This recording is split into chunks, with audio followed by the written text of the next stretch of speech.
So thank you very much for joining us today and our webinar on why content curation is a silver bullet for continuous learning. So I'm Georgina Newton, Business Development Manager at Thrive Learning, and I'm joined by Stephen Walsh, the co-founder of Anders Pink. And I'm just going to cover off a bit of housekeeping before we get started. So just to let you know, we're expecting this webinar to be around 40 minutes long. So we'll have about 20 to 30 minutes covering off the detail that Stephen's kindly going to go through. And then we'll show you a bit of a demo as to, so we'll be covering content curation and how that can really support learning professionals and learning in the flow of work. And then we'll be showing you a demo of what that actually means in a learning platform, so in our Thrive Learning Experience platform. And we'll follow that up with 10 minutes of Q&A at the end. So please do feel free to ask any questions as we go throughout the session. You should be able to see a Q&A button, I think, bottom left for you guys. So please do use this at any point and we'll try to get through as many questions as we can at the end. Also, we will be recording this session, so we will be able to share it with you all after it's finished, and we'll get that across to you guys. So I'm now going to pass over to you, Stephen, and you can kick us all off. Thanks, Georgina, and thanks everybody for joining today. Appreciate this is a testing time for us all, and we're all trying to work and learn and stay up to date remotely. So really appreciate you taking the time out of your busy days. And if you're anything like me, you're juggling homeschooling and baking and working all at the same time. So we know it's a busy time. So yeah, so just a quick intro from me. So Stephen Walsh, co-founder of Anders Pink, been in learning technology for about 20 years now. Co-founded a company called Kineo before this, which some of you may be aware of, and with my colleague Michelle, who's online to help with questions as well, driving forward the Anders Pink curation tool and partnership with Thrive. So if I just maybe kick off, because I know we want to keep this brief. As Georgina said, do ask questions as we go here. We will definitely keep an eye on the chat, and questions come up, we'll try and answer them as we go. We'll also have that time at the end for Q&A. What we want to talk to you about today is three things. Why continuous learning in the workflow or in the flow of work matters. What does that actually mean in practice for learning professionals and for people who are responsible for keeping teams up to date and continuously learning, and then how to get going with it, how to use curation to power continuous learning inside a learning platform, and obviously focusing on Thrive today. So start with a little bit of context. I think continuous learning and curation matter now more than ever. And I think the present time is probably proving to us all just how important it is to stay up to date on the things that matter to you. I think it's easy to get overwhelmed with challenging news and difficult information at the moment, but we all need to keep on developing our skills and continuously learn no matter where we are. And even just pulling back from the current situation we're in, just looking at why that is on a more macro scale, I think it comes down to this question of skills. And skills change all the time. If we look at, move on to the next slide, please, Georgina, skills are changing. If you think of the length of any career, it's probably going to be 60 or 70 years. Sorry if that's bringing depressing news to you today, but it's probably realistic. But we go through a lot of jobs in that. 4.5 years is the average tenure of a job, according to Deloitte anyway. Your mileage may vary depending on what career you're in. And the skills that we need within those jobs change a lot. The half-life, how long a skill is relevant for, the average now is 5 years. And if you're working in technology, it's probably more like 18 months. So things are changing. What we learned in school, in university, in our first jobs, elements of those things still matter and are still relevant. There's some universal skills, I think, empathy, compassion, curiosity, having an appetite for learning. Those are forever skills. But the technical skills, the kind of the T-shaped skills in our careers, they change a lot. We talk a lot in this industry and across all industries about AI and how AI is taking over the world and is going to take away our jobs. I'm less scared of AI than I am of humans not continuously learning. So we think about us as individuals. Any organization, the ones that we work for, the ones that we serve, are just the sum of the parts within them, and the parts being us humans and our skills and our competencies. And our skills and competencies need to change and evolve. If you haven't read this book, it's a sobering read, but it's a great read, Exponential Organizations. It's about 3 years old, but the lessons are still really pertinent in it. it looked across kind of the business competencies and how long they remain relevant for over any period of time in an economy. Go back to 1984, which feels like a long time ago now. The average shelf life of a business competency was 30 years. If you learn something, it's going to remain relevant for 30 years thereafter. So it goes back to that old world of you may get trained in your first job as an apprentice, and those skills stay with you for life. We all know that's just not true anymore. Things are changing around us. There are whole industries that did not exist in 2004, let alone 1984, and we need to adopt to stay up to date with those. That has an impact on which companies thrive and which companies survive. If you look at 1955 to today, massive change in the number of companies on the Fortune 500 list. I imagine there will be a lot more change in the next 18 months to 2 years as well. Why is that? Why do skills fall out of favor, and why do people not keep up to date with those? I think it is all about learning. And just share 3 quick quotes from business leaders who I think are on board with this. AT&T, we could do a whole 40 minutes on the rise and fall and subsequent re-rise of AT&T. Back when they started, they had the patent to the telephone, kind of an unassailable tech lead in the telecoms industry, but they didn't see Skype coming, or Zoom, or Microsoft Teams, or all the other ways in which we connect now that don't require using a landline or a payphone to do it. And their CEO puts that down to learning and not adapting to change.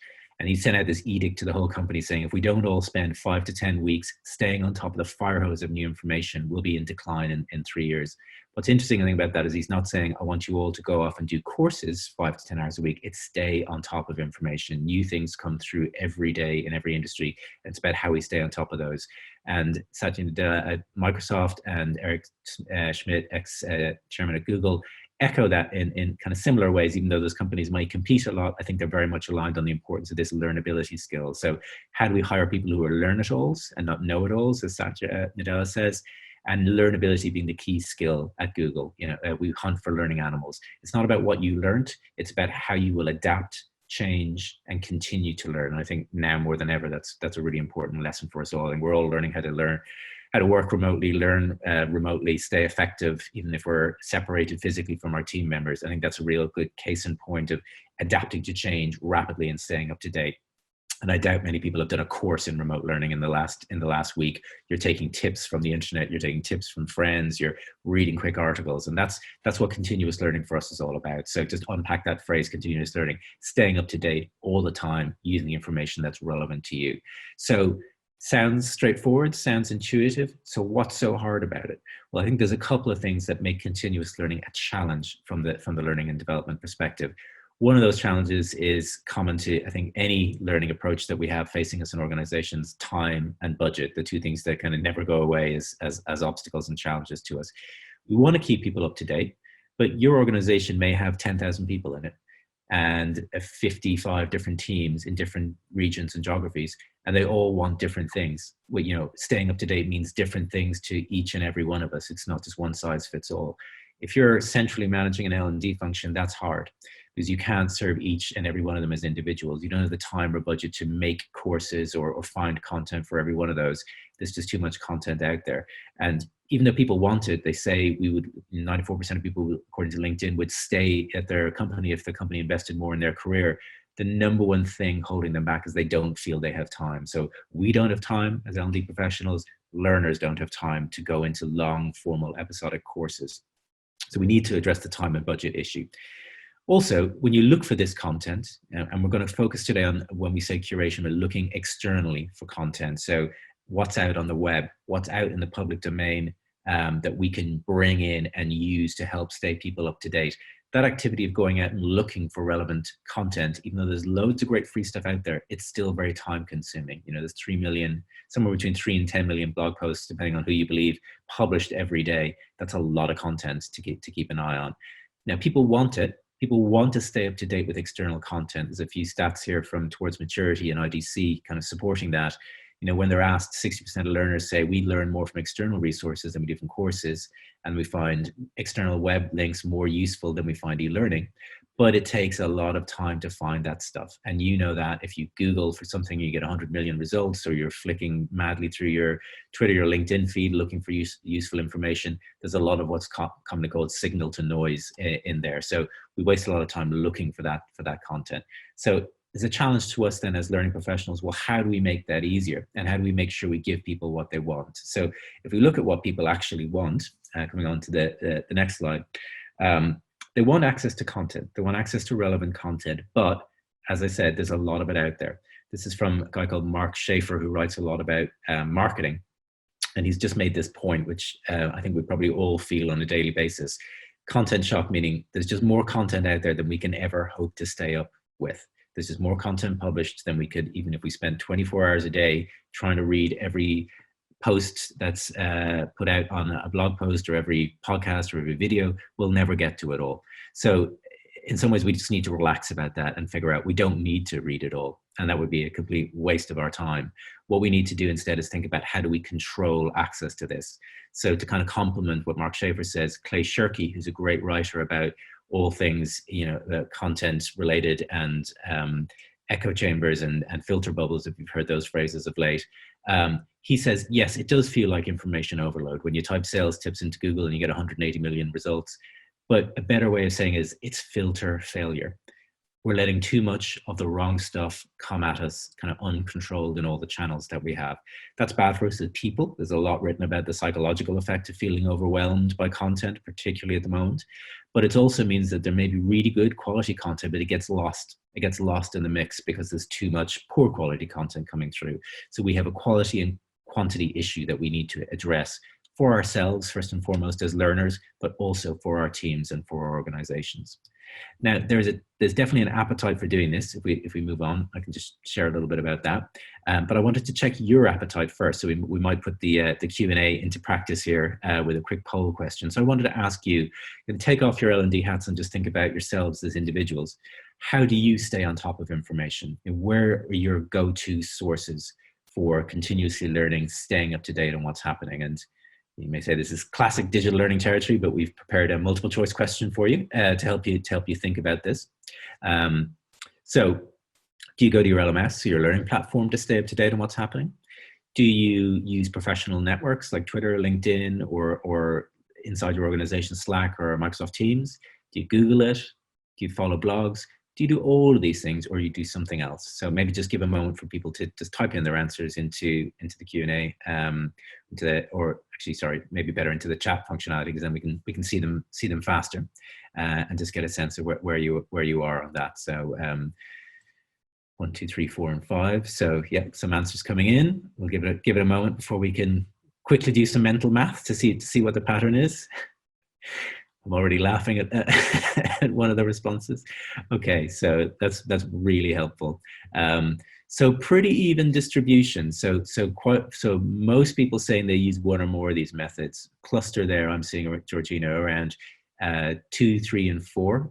Yeah, I think Twitter, LinkedIn, Slack, Microsoft Teams, these have helped us to connect all the time. 3 and 4 coming through. A couple of people have said anywhere except number 1. And I think this is a challenge around the learning platforms that we're all used to in our organizations. Is, we put a lot of effort into building these platforms, implementing them, marketing them, but they don't become places where people go to stay up to date. They are typically historically referred to as kind of, or thought of as, repositories for information, where courses or resources get uploaded and remain there, but don't stay up to date. I think that's a challenge for learning platforms, but it's also an opportunity, because when you think about what people want, so what you wanted, your answers really mapped really nicely to what learners globally want. This is a survey run by Jane Hart, where she just asks learners, and I really like the way she does it, because she gets out of the way of vendors or L&D managers and just goes straight to learners and say, what is it you want? What do you value from a learning experience? Top of the chart here, as you would always expect, is learning on the job. But there's an interesting cluster there, knowledge sharing with your team. So those of you who said Slack or Microsoft Teams, great example of that. Web search, professional networks and communities like LinkedIn, Twitter, web resources. So strong pattern there around staying up to date, in the moment, in the right channels. Down at the bottom of the list, the least valued things by learners: classroom training, conferences, and e-learning. Now, this is not to say we should not do those things. Of course not. What we need to think about is, are we getting the balance right? We think about where we spend our time and our budget. Are we skewing towards the top of this list or the bottom of this list? And I'll just leave that question with you to think about. But this is what learners are asking for, just like you asked for there, which is we want great search. We want to be able to tap into communities and networks. So what does that mean in practice? What can we do about this? We want to bring the outside in to our learning experiences, into our channels, in our organizations. This is where content curation comes into play. Lots of definitions about content curation. Here's one that I really like from Ray Bhargava. He talks about finding content, organizing it, grouping it together on a specific subject, and the key word in his definition, continually.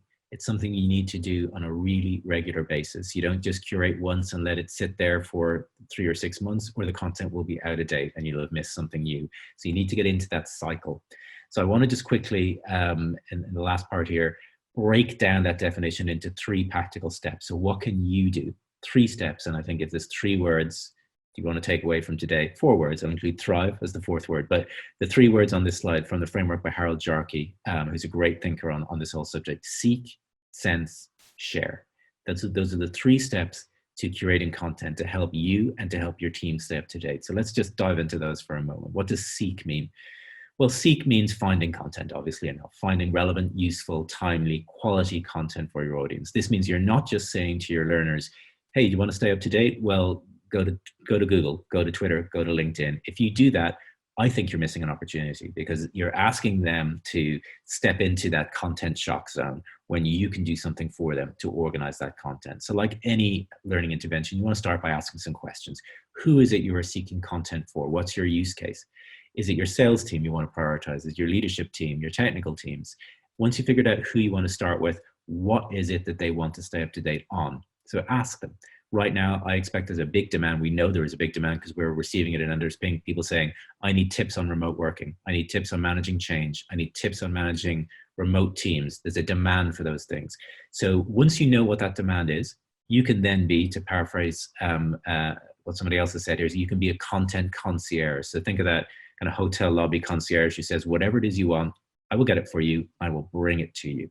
So content concierge is, you can say to people, okay, you tell me you want to know about remote working. What is it about remote working you want to know? Do you want videos, podcasts, in-depth articles? Do you want them from certain sites and sources? Do you want it from a technical perspective? Do you want it from a management perspective?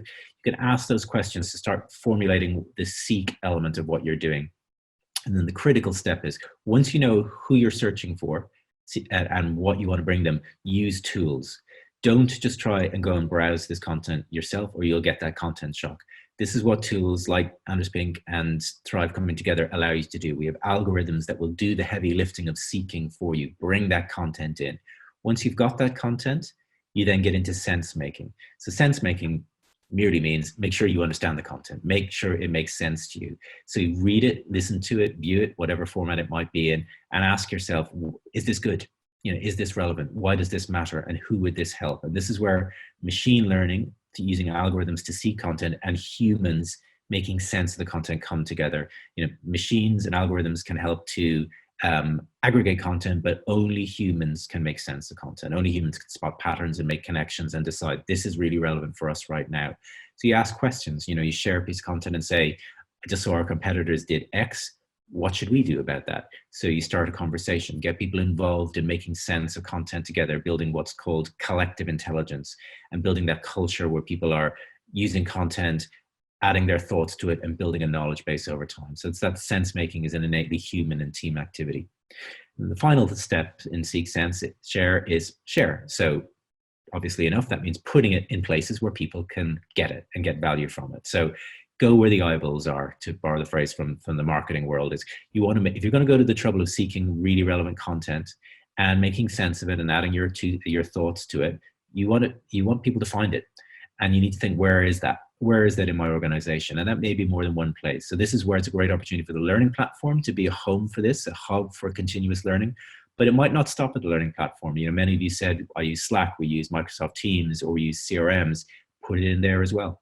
You know, there can be more than one place where people discover this content at the point of need. Depends on what their workflow is like, depends on what tools you use. Don't copy and paste. You don't have time to do that. You don't have time to do that if you're bringing in fresh content every day, which is what we would recommend that you do. That's what integrations are for. So APIs such as ours allow you to bring content in automatically. You don't have to do anything. It will just pull it in for you along with your comments and your choices. And then it's about building a habit, that human thing of doing this on a continuous basis. So if you spend 10 minutes a day, That might be reading 3 articles, watching 1 video, listening to 1 podcast, or one of those things. That adds up, that accretes over time to a week's worth of learning over a year. So it is about building that muscle, and I know a lot of people are doing Joe Wick's home gym stuff at the moment. It's kind of painful at first, but you get into the habit and you build a continuous learning habit for yourself and in your organization. So just bear that in mind. Seek, sense, share. Practical way to get started in terms of doing this. Just in terms of using tools to do it, one way to do it is using our tool, or whichever one works for you. We've done a time to go into a full demo of our tool today, but get in touch if you want to see it. We're going to see it inside Thrive in a couple of moments, but just quick overview for you.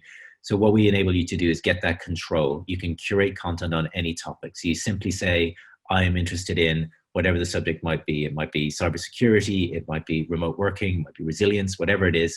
And then we say kind of what context you're looking for, tips, practical advice, best practice, whatever it might be, and where do you want to get it from? Do you want to get it from 1,000 sites? Do you want to get it from 3 particular sites that you really know and trust? Or you can choose a predefined subject. We've got about 100 predefined subjects on a huge range of topics that you can just pick and get started with. Once you do that, it will stay up to date automatically for you. So every few hours, it will bring in new content for you. And then from there, you can do your sensing and sharing. You can share it to the web, you can add your comments, you can save it. And really, really importantly, you can then put it somewhere else. So this might sound counterintuitive. While you can use our tool, we would much rather you're using it inside Thrive, because that's where you're going to have a native experience sitting inside your learning platform, so that this can become a seamless part of all the other learning activities that are underway. So you can embed it into any tool, app, or platform. And I'm going to pause there and pass back to Georgina to show you how it works in Thrive. Thanks, Stephen. Yeah, that's great. Really good to hear how learning professionals can use content curation.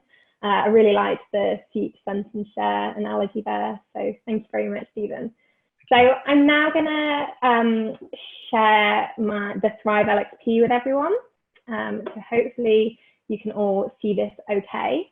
And I'm going to show you how Anders Pink has specifically pulled through into our learning platform, and how that works both for learning professionals, so your L&D teams, and also for the actual learners, and how that looks. So just to give everyone a bit of background in case you're not aware of Thrive and what our learning platform is. So we have a really lovely learning experience platform that focuses on connecting your learners with relevant content to them, with a really personalized journey that utilizes social learning and user-generated content. So as well as all of the kind of great user-generated content that we've got, Thrive hosts all types of content. So that can be videos, PDFs, documents, e-learning, event management, you name it, it can pretty much be in Thrive. And one of those tools, or one of those sort of elements of content, is Anders Pink. So you can see here, I'm just going to jump straight in to a piece of content from Anders Pink. So you can see here on my homepage, I've got a digital leader, which has never been more important or more urgent than at the moment. So this is something that's being pulled through using the Anders Pink tool. So this is an article from Wharton University of Pennsylvania, which you can see fits really, really nicely within our platform. So a really seamless experience for the end user. And something that's really great about how our integration with Anders Pink works in Thrive that I think is different to the majority of other platforms is that Thrive treats the content, the Anders Pink content, in the same way that it treats any other type of content in our system. So you'll be able to see here, we've got some nice sort of social learning features, which you've got comments, so people can have like nice discussions around content. You can see people getting involved in this article here and discussing it further. You can also like content, and you can share it, and you can pin it for later.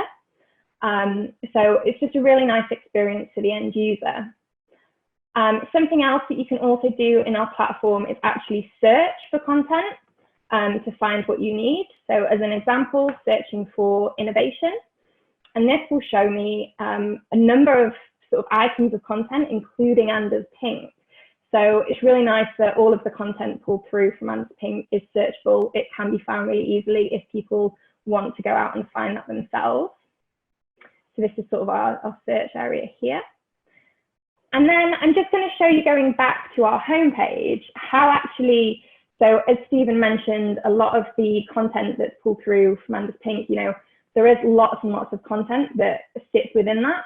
And so something that's really, really important, especially for us within our platform, is to make sure that learners aren't overwhelmed by that, and to make sure that learners are seeing content that's actually relevant to them and personalized to them.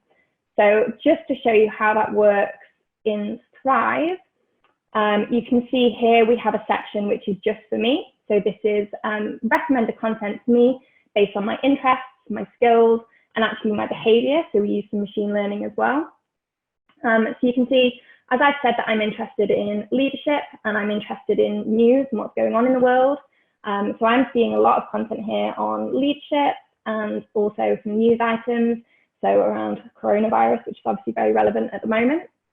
And so that really influences the content that's displayed to me as an end user, as a learner from Anders Pink. And of course, within our platform, that's kind of coupled together with lots of other types of content that sits within the system. So that's kind of the main things that I wanted to show you in the front end of our platform, and actually how that looks for a learner and how that collates together for learners. I'm also just going to jump in to our back end. Sorry, just starting here.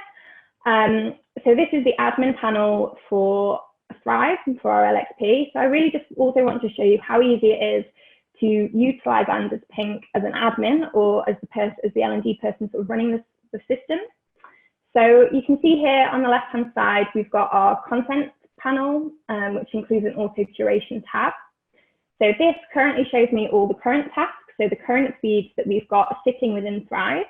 So you can see down here, we've got a number from Anders Pink and also Get Abstract, which is another tool we have an auto curation integration with. So they're all of the current feeds that we've got sitting within Thrive. And then to add a new one, it's really as simple as selecting Add Task and then select Provider. So I select Anders Pink. And then it gives me the options of all of the channels that we've got currently already ready to go. So for our integration with Anders Pink, we've got a number of briefs and topic areas, which Stephen kind of touched on how they're created earlier. So they're like off-the-shelf ones that you can just really quickly and easily select. And it's a really great way to get started with using content curation in Thrive. So for example, well-being, if I select that channel, it then shows me all of the content that will be imported, which is past content, and you can select how far back you want to go with that date. And then it's as simple as selecting import and continue, and then that feed will be added to the platform, and going forward, that will continuously update and add new feeds, new content, from Anders Pink on well-being. On top of that as well, it's worth mentioning that we do have the opportunity to create bespoke briefs for clients with Anders Pink.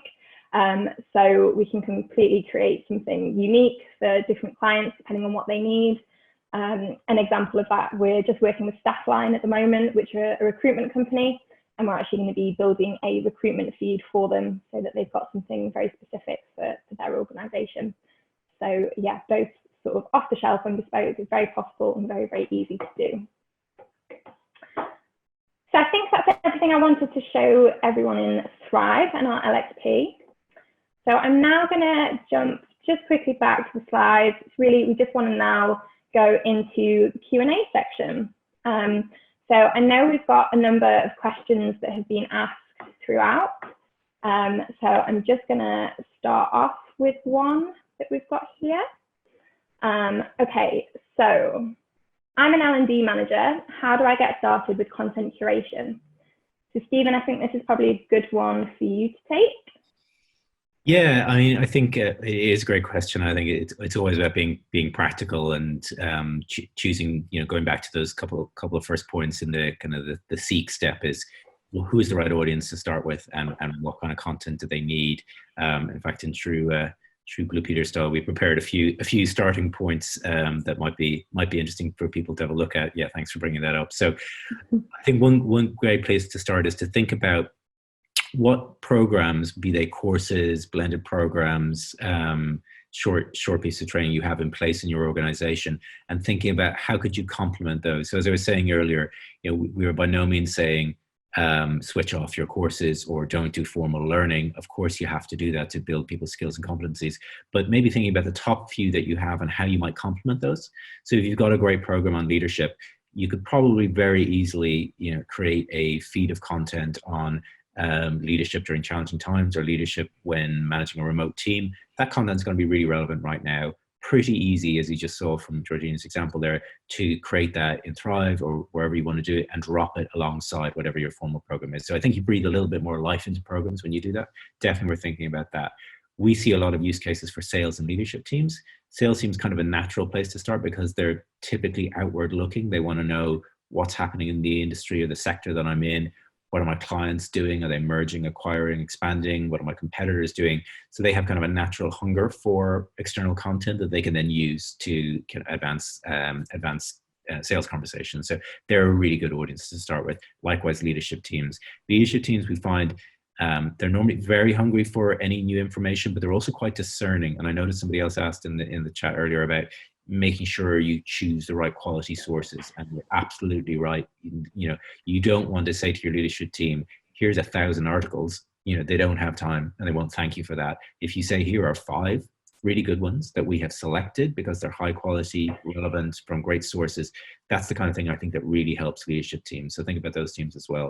A couple of other options on there, I think looking at your skills and competency frameworks. We often work with clients who will have a competency framework and say we need at least one feed of training content that maps to each competency or sub-competency.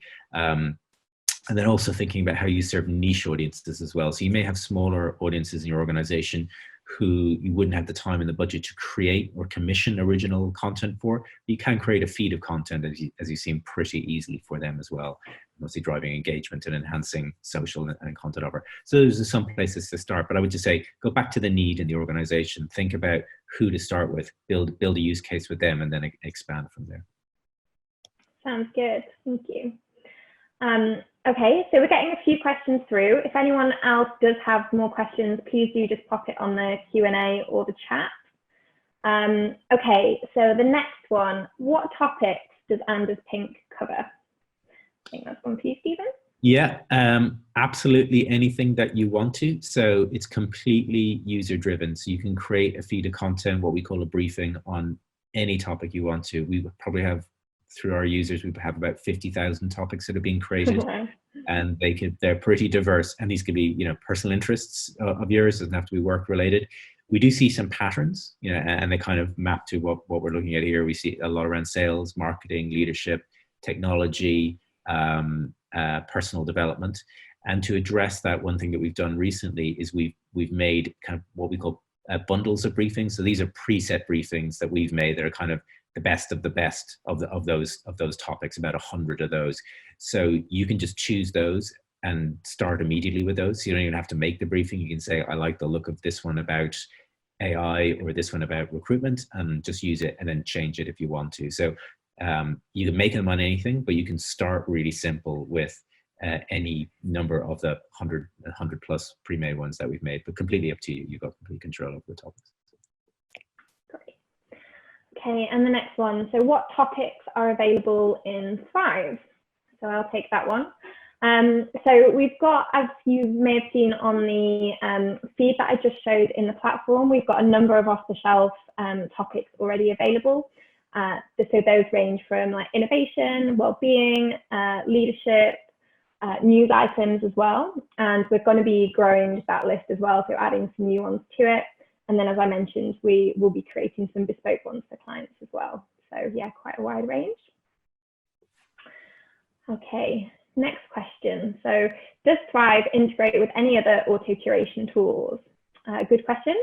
So yes, we do. We also integrate with GetAbstract in the same sort of way that we do with Anders Pink. So that's an auto-curation integration, which means that we set topic areas again, and it automatically pulls through content from GetAbstract, so if anyone is not aware of what GetAbstract do, they are a company that have created over 20,000 different business book extracts.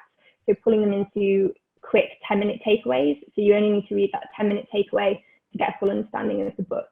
So yeah, we integrate in the same way with GetAbstract, and we're really looking to add new providers to that auto-curation tool as well. the slides. Okay. So another question for you, Stephen. What content formats can be pulled through? So is it just web pages, or could it be things like YouTube videos?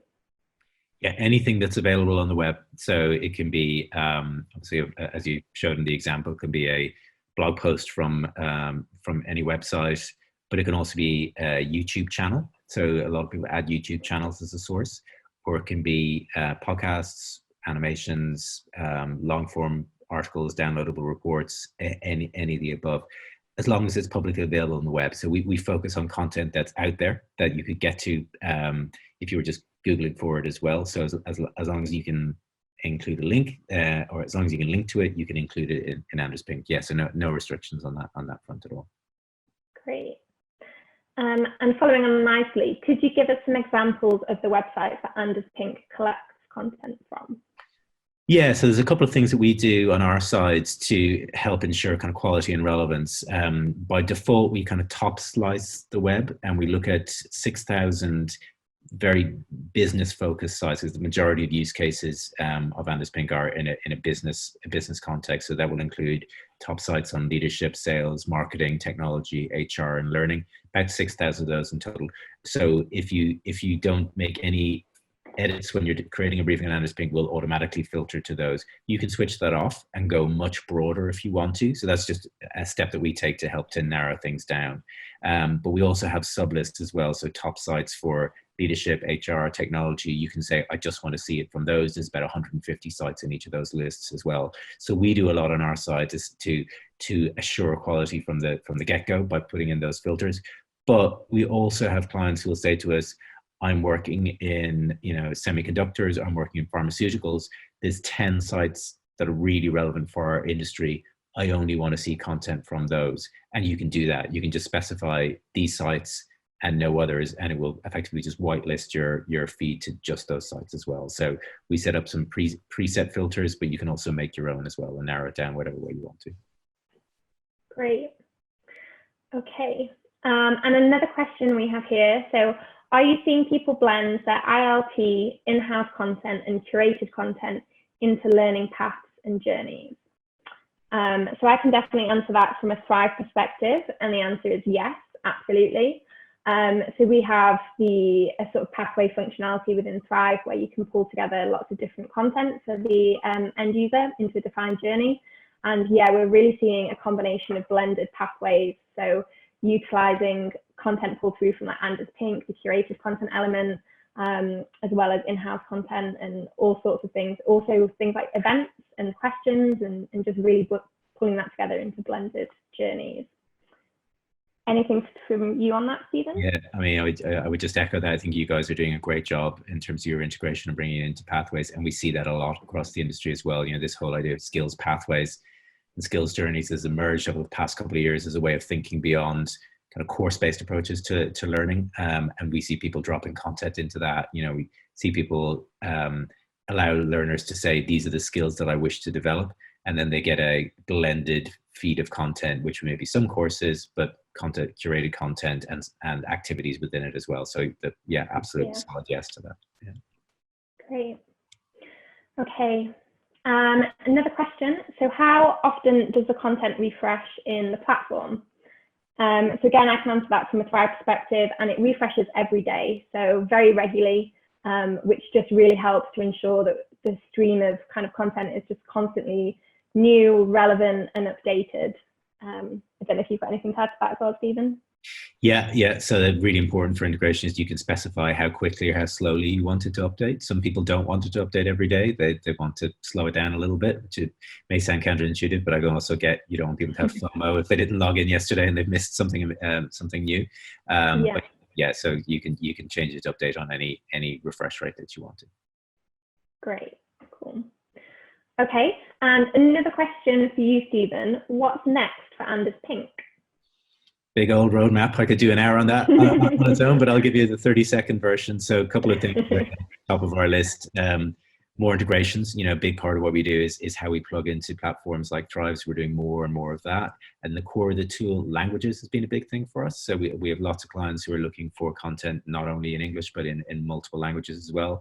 So we're enhancing the platform to enable you to do searches for most major global languages. So if you want to get a feed of content in French, German, Spanish, Italian, you can say, I want to put this into the part of my learning platform that serves the Italian speaking audience, and bring in content that's not just in the Italian language, but also from top quality Italian sites and sources as well. So maintaining that quality across the board. More advanced features around selecting video. So we're going to be adding a feature that allows you to say, I just want to see video in this briefing, or I want to see video as well. So a few people have said, I'd like to filter by media type, which we're going to add as well. Adding those preset bundles that I mentioned earlier. So we're building out more and more of those just to help people get started even faster. And some cool things around enhanced search functionality, where we'll detect the context of an article and suggest that to you, even if the thing that you said you were searching for isn't actually explicitly mentioned in the article title. So just, you know, my tech team would hate me for saying it this way, making the searches even cleverer, so that it's bringing back more content that you might have otherwise missed, but it's actually relevant to what you're doing. So those and a lot more things on our roadmap. Great, sounds good, very exciting. Okay, so we've just got a couple of other questions to run through. If anyone has got any more last questions, please do just ping them through. Okay, so can the curation be based on a user's interest or behavior? So again, I can take this from a Thrive perspective. So Thrive definitely uses an end user's interest or behavior to curate the content and to make sure that the learner is only seeing content that's relevant to them based on their interest and behavior. So definitely, that's how we curate content in Thrive. Yeah, and we do the same natively on our side. So if a user specifies, I want to see more content like this or less content like that, the algorithm will learn, just a light layer of machine learning that does that. But yeah, I think what you're doing makes a lot of sense. It should be picking up on your context and your actions to refine the results over time. Yeah, cool. Okay, so I think we're down to the final question, which is one for you, Stephen. So how do you ensure irrelevant or inappropriate content isn't curated? Yeah, great question. So, you know, again, going back to that business context, whitelisting to those top 6,000 sites is a key step in doing that, because we've pre-checked all of those sites to make sure they are relevant, business focused, and high quality. So, and on the other side of that, we block a huge amount of sites at source as well, which you would never see in an NSPINC source or result briefing. But for most people, you know, you take those words irrelevance. Relevance is really subjective. So what might be relevant to me, it might be very much different for somebody else. So we really encourage people to say, you know, choose your own sites and sources. You know, you can use our 6,000 or our lists as a baseline, but there may be really specific industry ones that you definitely want to see. If you add those in, we prioritize those in your results as well. So we do lots of things on our side as a baseline to make sure it's high quality, but then you as a user can add more to make it even more specific over time as well. Great. Okay, thank you. Well, I think that's everything then from us. No more questions have come through. So thank you everyone for tuning in, and thank you very much for joining us today, Stephen. It was really great to have you here. And yeah, I really hope it was helpful for everyone that's joined us. The recording will be available in the next few days, so we'll make sure to email it out to you. And you can catch our next live stream on the 9th of April at 3 p.m, which will be with one of our clients, Kensington Mortgages. And in the meantime, if you'd like to find out any more about either our Thrive solution or NSPINC, please do get in touch. Drop us a message at hello@thrivelearning.com, or my email is on the screen now. Or if you want to get in touch with Stephen, we'll be including his email address on the email out as well. Okay, I think that's everything. So thank you very much. Thanks, everybody. Stay safe, and thanks for making the time today. Yeah, thank you. Bye. Okay.